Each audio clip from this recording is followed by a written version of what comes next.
Hello, अस्सलाम वालेकुम। कैसे हैं आप लोग? उम्मीद है खैरियत से होंगे। आज हमें सिर्फ लूप्स का टॉपिक डिस्कस करना है। इसके दो पार्ट्स हैं। पहले मैं पार्ट 1 डिस्कस करूंगा, नेक्स्ट वीडियो के अंदर हम पार्ट 2 डिस्कस करेंगे क्योंकि काफ़ी लेंदी टॉपिक है ये, तो मैंने इसको दो पार्ट्स के अंदर इसको ब्रेक किया है। तो सबसे पहले देखते हैं कि लूप्स क्या चीज़ होती है। लूप फॉर एग्जांपल, अगर आपको मैं एक एग्जांपल के साथ समझाऊं, आपको फोटोस्टेट मशीन के पास आप जा रहे हैं, आपको कुछ पर्टिकुलर पेपर्स प्रिंट करवाने हैं। लेट फॉर एग्जांपल 15 या 20 पेपर्स आपको प्रिंट कराना है। तो जो प्रिंटिंग का ऑपरेशन है वो एक है, लेकिन वो मल्टीपल टाइम्स जो है वो आपका रिपीट होगा, 10 टाइम्स या 15 टाइम्स, जितने भी आपको पेपर्स प्रिंट कराने हैं। सेम केस इसके साथ होता है। अगर फॉर एग्जांपल अगर आपको कोई प्रिंट स्टेटमेंट है, वो 50 टाइम्स या 100 टाइम्स रिपीट करानी है, तो आप 50 या 100 टाइम्स वो स्टेटमेंट नहीं लिखोगे, आप एक ही स्टेटमेंट से वो उसको रिपीट करा दोगे। तो जहाँ पे हमें स्टेटमेंट्स को बार बार रिपीट कराना होता है, वहाँ पे हम लूप्स यूज करते हैं। लूप्स का फायदा बेसिकली ये होता है कि आपकी ये टाइम सेविंग प्रोवाइड कर रहा होता है। ये नहीं कि आपने एक ही स्टेटमेंट को एग्जीक्यूट करने के लिए उसको बार बार लिख दिया। वो आप लूप के थ्रू जो है बेसिकली उसको मल्टीपल टाइम्स जो है, जितना भी आप उसको, जितना आपका काउंटर होता है उस लिहाज से वो मल्टीपल टाइम्स रिपीट कर रहा होता है। लूप्स बेसिकली तीन तरह के स्विफ्ट के अंदर मौजूद हैं। पहला जो है वो वाइल लूप है, जो मैं सबसे पहले डिस्कस करूंगा आप लोगों के साथ। फिर उसके बाद रिपीट वाइल लूप है। फिर उसके बाद फॉर लूप है। इस वीडियो के अंदर फिलहाल हम जो बात करेंगे वो वाइल लूप और रिपीट वाइल लूप की बात करेंगे। नेक्स्ट वीडियो के अंदर मैं फॉर लूप को एक्सप्लोर करूंगा क्योंकि उसके अंदर काफ़ी सारी चीज़ें हैं। रेंजेस का कॉन्सेप्ट है, क्लोज लूप है, हाफ ओपन रेंज है, तो काफ़ी सारी चीज़ें हैं इसके अंदर। तो फिलहाल चलते हैं वाइल लूप क्या होता है। वाइल लूप बेसिकली होता है क्या वाइल लूप के अंदर, कि आपकी एक बुलियन कंडीशन होती है सबसे टॉप पे, वाइल के बाद, वाइल के कीवर्ड के बाद। अगर वो ट्रू हुई तो आपकी जो है, जो आपके जो ब्लॉक ऑफ कोड है वाइल का, वो एग्जीक्यूट हो जाएगा जो ब्रेसेस के अंदर क्लोज्ड है। अगर आपकी कंडीशन फॉल्स हुई तो वो स्किप कर देगा, जैसे कि इफ कंडीशन के अंदर देखा था। तो जब तक आपकी कंडीशन ट्रू होती है वो आपका कोड एग्जीक्यूट करता चले जाता है। जैसी आपकी कंडीशन फॉल्स हो जाती है तो आपका लूप से वो बाहर आ जाएगा, वो फर्दर एग्जीक्यूट नहीं करेगा। तो इसको मैं बेहतर होगा कि आपको एक कोड के थ्रू समझाऊं तो बात अच्छी तरीके से समझ आएगी आप लोगों को। मैंने इसको स्टार्ट किया, नेक्स्ट किया, फिर मैंने लिखा स्विफ्ट लूप्स पार्ट 1। अब जैसा कि मैंने नेमिंग की अपनी बात की थी, उसी एग्जांपल को सिंपल एग्जांपल देख लेते हैं, फिर हम मजीद एग्जांपल इसके आगे बढ़ के चेक करेंगे कि है क्या। कि लेट फॉर एग्जांपल के मैं अपना फरहाज अहमद नाम जो है वो 10 टाइम्स प्रिंट कराने वाला हूँ। My name is Farhaz Ahmed. अब मैं ये चाह रहा हूँ कि मुझे 10 टाइम्स जो है ये स्टेटमेंट मेरी जो है वो रिपीट हो जाए। तो करूँगा क्या मैं इसको, 1 2 3 4 5 6 7 8 9 10। एक तो ये तरीका है कि मैं 10 दफ़ा इसको स्टेटमेंट पे रन करवा दूँ, तो ये 10 टाइम्स जो आपकी स्टेटमेंट 1 2 3 4 5 6 7 8 9 10, ये 10 टाइम्स आपकी स्टेटमेंट जो है वो एग्जीक्यूट हो जाएंगे। लेकिन ये लेंदी तरीका, फॉर एग्जांपल अगर मेरी इस तरह की 50 स्टेटमेंट्स होती तो मैं 50 टाइम्स इसको रिपीट करवाता नहीं ना, तो कोई इंट्यूटिव तरीका होना चाहिए तो जो बेसिकली मैं इसको एग्जीक्यूट कराऊं। तो बेसिकली हम फ्लो देखते हैं कि इसको मैं वाइल लूप के साथ कैसे कर सकता हूँ, ज़रा देखिएगा। कि मैंने फॉर एग्जांपल एक काउंटर लिया, लेट काउंट। अब मैंने फॉर एग्जांपल लिया 10, ठीक है, और लेट आई की वैल्यू ले ली मैंने 1, ठीक है। अब मैंने कंडीशन दे दी, ये वार आपका चेंज होता चला जाएगा क्योंकि हम इसको काउंटर लगाएंगे।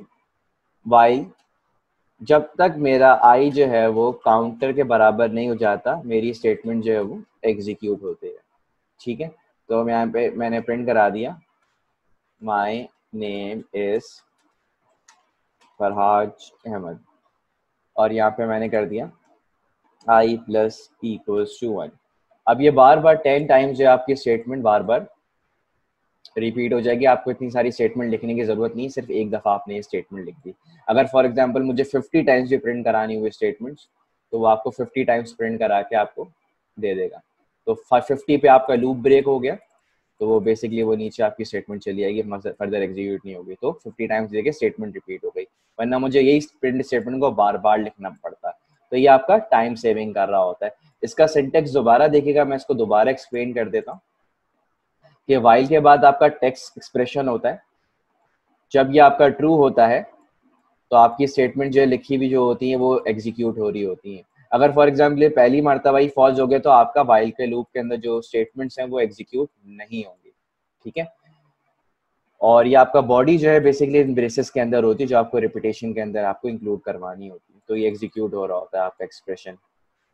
एक और सेकंड टाइप का लूप होता है, वो रिपीट वाइल लूप होता है, जो कि डिफरेंट लैंग्वेजेस के अंदर जो है वो आपका डू वाइल के नाम से मशहूर है। जैसे सी और सी प्लस प्लस के अंदर आपका डू वाइल होता है, इसी तरह स्विफ्ट के अंदर ये रिपीट वाइल है, बस कीवर्ड का डिफरेंस है। फर्क इसमें बेसिकली ये होता है कि जो आपकी कंडीशन है वो पहले चेक नहीं होती, वो बाद में चेक हो रही होती है, ठीक है। जो काम वाइल लूप से कर सकता हूँ वही काम मैं रिपीट वाइल से कर सकता हूँ, वही काम मैं फॉर लूप से भी कर सकता हूँ। तो थोड़ा सा माइनर डिफरेंस है, वहां पे आपकी पहली स्टेटमेंट आपकी चेक हो जाती है, जैसे कि यहाँ पे पहले आपका टेक्स्ट एक्सप्रेशन चेक हो जाता है, लेकिन आपके रिपीट वाइल के अंदर सबसे एंड में आपका टेक्स्ट एक्सप्रेशन जो है वो चेक हो रहा होता है। तो इसमें फर्क सिर्फ इतना है कि जो पहली आपकी जो एग्जीक्यूशन होगी वो हमेशा ट्रू होगी, क्योंकि वो पहली दफा कंडीशन चेक नहीं करेगा। तो हम लोग एक और एग्जांपल देख लेते हैं जिसमें मैं रिपीट वाइल आपको एग्जीक्यूट करके दिखा देता हूँ कि इसको बेसिकली एग्जीक्यूट कैसे होता है। अब फॉर एग्जांपल यही एग्जांपल जो है मैं आपको रिपीट वाइल के साथ करके दिखा देता हूँ। इस एग्जांपल को हम देख लेते हैं। फॉर एग्जांपल मैंने इसको 20 टाइम्स रिपीट करा है, लेकिन मेरा जो कंडीशन है वो मेरी एंड में हो जाएगी और यहाँ पे आपका रिपीट का कीवर्ड हो जाएगा। तो फर्स्ट टाइम तो वो हमेशा आपकी फर्स्ट स्टेटमेंट तो एग्जीक्यूट कर देगा, लेकिन अगर वाइल लूप के साथ अगर मैं कंडीशन पहली दफा फॉल्स हो जाती है तो ये फर्स्ट टाइम भी एग्जीक्यूट नहीं कर रहा होता। तो जो काम हम लोग सीखने का बेसिकली मैंने ये बताया कि जो काम हम रिपीट वाइल से कर सकते हैं वही काम आपका वाइल लूप से भी हो सकता है, वही काम आपका फॉर लूप से भी हो सकता है। लेकिन यहाँ पे एंड में कंडीशन चेक हो रही है, पहली दफा वो स्टेटमेंट आपकी एग्जीक्यूट कर देगा। तो अगर मैं इसको प्ले करूँ तो मेरी सेम ऑपरेशन हो गया। अब थोड़ी मजीद कॉम्प्लेक्स एग्जाम्पल की तरफ इसको लेके चलते हैं। फॉर एग्जाम्पल कि मुझे 1 से लेके जो है वो 10 तक का सम करना है नंबर्स, ठीक है। यानी कि इस तरह 1 + 2 + 3 + 4 एंड सो ऑन टिल 10। अब मुझे ये सम करना है तो मुझे एक सम का वेरिएबल चाहिए होगा यहाँ पे, तो मैं इसको var sum = 0 में इनिशियलाइज कर देता हूँ। और एक आइट्रेशन का वेरिएबल चाहिए होगा मुझे i, उसको मैं भी जो है वो 0 से इनिशियलाइज कर देता हूँ, ठीक है। और एक हम लेट काउंटर ले लेते हैं, काउंट। और ये 10 तक का मुझे सम चाहिए, तो ज़रा इसको मैं प्रिंट कैसे करवाऊंगा, तो ज़रा देख लेते हैं इसको 1 ले लेते हैं।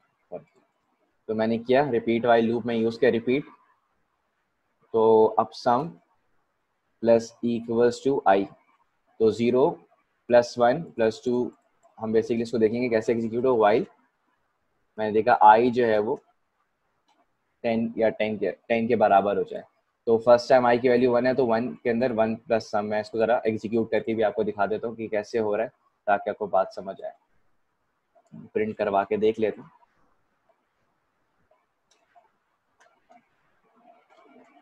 सम = सम की वैल्यू यहाँ पे आपकी i।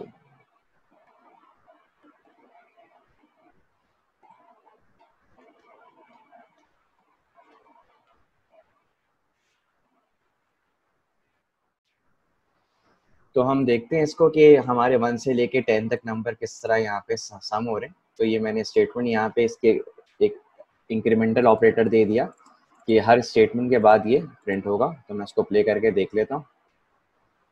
देखें फर्स्ट आइट्रेशन आपकी 1 + 1 2 हुई, फिर 2 + 1 बेसिकली ये 3 + 2 पूरा जो है आपका 55 तक ये आपका जो है वो एग्जीक्यूट होता चले जा रहा है। तो आपके फर्स्ट जो 10 नंबर्स हैं वो 55 तक एग्जीक्यूट हुए। 65 वाली स्टेटमेंट एग्जीक्यूट नहीं हुई क्योंकि यहाँ पे आपका ये स्टेटमेंट आपकी बेसिकली फॉल्स हो जाएगी। तो नेक्स्ट टाइम वो जो सम नहीं कर पाएगा यहाँ पे। तो आपको जो लास्ट सम हुआ है, अगर मैं प्रिंट करूँ 1 से लेके 10 तक, तो जो मेरी स्टेटमेंट का आंसर बनता है वो 55 बनता है। आपका यहाँ पे जो सम प्रिंट होगा फाइनली 55 आएगा। ये 65 इस वजह से नहीं आ रहा है क्योंकि आपकी ये स्टेटमेंट 11 हो चुका है यहाँ पे। तो 11 वाला जो बेसिकली अगर 11 होता है यहाँ पे 11 तक, तो आपका 65 आंसर आ जाता है। तो यहाँ पे आपका 55 लास्ट सम हुआ, तो इस तरह आपका step by step, first iteration, second, third, fourth, fifth, six, seven, eight और ये 9, ठीक है।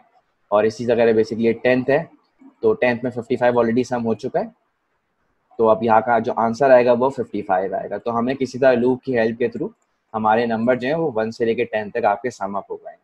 इसी तरह हम लोग एक और एग्जांपल देख लेते हैं, उसको भी मैं रिपीट वाइल से करवा देता हूँ, एक वाइल लूप से करवा देता हूँ ताकि आपको फर्क समझ आए कि अगर फॉर एग्जांपल मुझे टेबल ऑफ 2 प्रिंट करवाना है, ठीक है, उसको हम वाइल लूप से देख लेते हैं कि अगर लेट मैंने दिया यहाँ पे लेट नंबर इक्वल्स टू 2 लिया, ठीक है, और यहाँ पे मैंने लेट लिया लेट आई इक्वल्स टू मैंने 1 ले लिया। इसी तरह लेट काउंट इक्वल्स टू मैंने 12 तक लिखा है, टेबल ऑफ 2 मुझे प्रिंट करवाना है ना, तो अगर मुझे इसको प्रिंट कराना हो वाइल, जब तक मेरी आई की वैल्यू जो है वो काउंटर के बराबर नहीं हो जाती, तो प्रिंट करके दे 2 मल्टीप्लाई बाय 10 इक्वल्स टू, इसी तरह हम करते थे, जो है ये आपका नम जो है वो मल्टीप्लाई हो जाएगा आई के साथ, और इसको भी मैं दे देता हूँ यहाँ पे नम प्रॉपर तरीके से, और यहाँ पे आपका आई टेट्रा आ जाएगा जो हम प्रिंट करवाने वाले। तो आपका इसी तरह आपका मैं इसको भी वार करना पड़ेगा क्योंकि आपका ये आइटेटर है, क्योंकि आपका बार बार चेंज होता चले जा रहा है, तो मैं इसको आई प्लस इक्वल्स टू 1 कर दूँ, सही। देखिए आपका यहाँ से 2 का टेबल जो है आपका प्रिंट हो गया 12 तक, यहाँ 12 टाइम्स तक। इसी तरह सेम कंडीशन आपकी रिपीट वाइल से हो जाएगी, जैसे कि यहाँ पे वाइल लूप में पहले कंडीशन है, यही कंडीशन रिपीट वाइल में एंड पे हो जाएगी। तो अगर मैं इसको कोशिश करूँ कि रिपीट वाइल से करूँ, ये वाइल लूप था आपका। अब इसी तरह आपका फर्क समझाने की वजह से मैंने एग्जाम्पल करवाई है कि आपका फर्क बेसिकली ये होता है कि आपका यही कंडीशन आपकी एंड में आ जाती है और आपका रिपीट का कीवर्ड जो है वो पहले ही भर के आ जाता है। तो सेम काम आपका रिपीट वाइल से भी हो गया, ठीक है। तो ये थी आपकी टेबल ऑफ 2। अब एक और मजीद में कॉम्प्लेक्स एग्जांपल की तरफ जाके इसको मैं रैप अप करता हूँ। फॉर एग्जांपल अगर मैं एक गेम खेल रहा हूँ और मेरा वार करंट लेवल है इक्वल्स टू 1, ठीक है। इसी तरह मेरा जो है वार लेट फाइनल लेवल है जो कि चेंज नहीं होगा, मुझे लेवल जो है वो 5 तक जाना है, ठीक है। चलो 0 लेवल से स्टार्ट करते हैं, पहला लेवल आपका क्रॉस नहीं हुआ, और फिर मैंने उसके बाद दिए condition while current level is less than equals to final level, ठीक है। और यहाँ पे मैंने ले लिया गेम कंप्लीटेड, गेम हमेशा कंप्लीट होगा आपका, गेम कंप्लीटेड इक्वल्स टू 2, ठीक है। इफ अगर मेरा जो है गेम कंप्लीट हो जाता है, वाइल लूप के अंदर हम इफ कंडीशन भी यूज कर सकते हैं, ये मुझे कॉन्सेप्ट एलैबोरेट करा था, स्पेसिफिक एग्जांपल करवा रहा हूं। तो वाइल के अंदर वाइल भी आ सकता है, वाइल के अंदर रिपीट वाइल भी आ सकता है, वाइल के अंदर इफ भी आ सकता है, ठीक है। ये नेस्टेड जब मैं करवाऊंगा नेक्स्ट पार्ट के अंदर, कमिंग पार्ट के अंदर, तो वहां पे आपको ये चीजें समझ आ जाएंगी। तो यहाँ पे मैंने गेम कंप्लीटेड किया और लिख दिया यू हैव पास्ड लेवल, आपका जो भी लेवल होगा मैंने नंबर कर दिया यूं करके यहाँ करंट लेवल, ठीक है। और यहाँ पे मैंने करंट लेवल को इंक्रीमेंट करवा दिया 1 के साथ, ठीक है। तो आपके 5 लेवल अगर कवर हो जाएंगे तो आपका ये गेम आपका बढ़ता चला जाएगा आगे। तो इसका मतलब ये 5 टाइम्स रिपीट होगा, पहले 0 लेवल पे, तो फर्स्ट टाइम तो आपकी स्टेटमेंट हमेशा ट्रू होगी क्योंकि आपकी कंडीशन ट्रू है। तो अगर मैं इसको प्रिंट करूँ तो आपका जो आइटेशन 6 टाइम्स चलेंगे, 0 से लेके 5 तक 6 टाइम्स होता है। लेवल नंबर 0, 1, 2, 3, 4, 5, ठीक है। तो आपकी 6 टाइम्स ये लेवल 0 भी मैंने काउंट किया इसके अंदर, तो 6 टाइम्स आपका ये लूप एग्जीक्यूट हुआ है। इसी तरह अगर गेम के लेवल्स बढ़ा दूं, ठीक है, तो अब ये 10 टाइम्स आपका एग्जीक्यूट होगा, ठीक है। कभी कभार ऐसे केसेस भी होते हैं कि आपको इनफाइनाइट तौर पे आपको एग्जीक्यूट करना होता है। तो अगर आपको infinite number of times execute कराना है, इनफाइनाइट नंबर ऑफ टाइम्स आपको वो एग्जीक्यूशन चाहिए, मतलब फॉर एवर एग्जीक्यूट हो, ठीक है, उसको हम फॉर एवर एग्जीक्यूट भी बोलते हैं। कि अगर मैं ऐसा चाहूँ कि मेरा ये काम हमेशा होता रहे तो वाइल ट्रू पे डालते हैं हम लोग स्टेटमेंट, और यहाँ पे कोई ना कोई स्टेटमेंट दे देते हैं जो कि फॉर एग्जांपल अगर हमेशा मुझे फराज अहमद प्रिंट करवाना है, मेरा कंपाइलर जो है यूजुअली वो स्टक हो जाता है, तो हर वक्त चलता रहेगा जब तक ये ट्रू है। तो ये जो बेसिकली ये फॉर एवर स्टेटमेंट है। जब हमें बिल्कुल आइट्रेशन हम बता देते हैं ना कि लिमिटेड काउंट होता है, अगर हमें अनलिमिटेड काउंट से हर वक्त चलता रहे तो वाइल ट्रू कर देते हैं। सेम केस आपका रिपीट वाइल के साथ है कि रिपीट वाइल के साथ अगर आप यहाँ पे वाइल ट्रू दे देता हूँ यूँ करके, और यहाँ पे मैं अपना प्रिंट फराज अहमद कर देता हूँ, तो ये हमेशा चलता रहेगा, इसका कोई स्टॉपिंग पॉइंट नहीं है। जब तक मैं इसको अगर फॉल्स कर दूँ तो यहाँ पे रुक जाएगा, लेकिन अगर ट्रू है तो ये हमेशा चलता रहेगा। तो आपके infinite number of cases basically ये होते हैं। तो आपने सीखा बेसिकली यहाँ पे ये है कि रिपीट के अंदर आपकी वाइल की जो टेस्ट एक्सप्रेशन होता है कंडीशन का, वो एंड में आ रहा होता है, लेकिन आपका वाइल लूप के अंदर वही टेस्ट एक्सप्रेशन जो है वो पहले आ रहा होता है। और एक और बात आप लोगों ने सीखी, जो काम मैं जो हूँ वो वाइल लूप से कर सकता हूँ, वही काम जो है आपका रिपीट वाइल से भी एग्जीक्यूट हो सकता है। मैंने इसके अंदर कुछ प्रैक्टिस क्वेश्चंस इंक्लूड कर दिए हैं रिपीट वाइल और वाइल लूप से। आपको मैं ये सजेशन दूंगा कि आप अगर ये एग्जीक्यूशन वाइल लूप से कर रहे हैं तो उसको डू वाइल से भी ट्राई करें, ताकि दोनों पे आपका जो है वो प्रैक्टिस अच्छी हो। तो मैंने बहुत सारे क्वेश्चंस इस दफ़ा इंक्लूड करें क्योंकि फीडबैक आई थी क्वेश्चन ज़्यादा दें, तो मैंने ज़्यादा इंक्लूड कर दिए इसके अंदर, ठीक है। अगर आपको कुछ बात समझ नहीं आई तो आप यहाँ पे मुझे रीच आउट कर सकते हैं। So that's all for today. Next video के अंदर मैं पार्ट 2 डिस्कस करूंगा जिसके अंदर रेंजेस का कॉन्सेप्ट ऑफ फॉर लूप होगा। तो फिर उसको हम नेक्स्ट वीडियो के अंदर देखेंगे, तो फॉलो अप करते चलते चले जाइएगा। Thank you.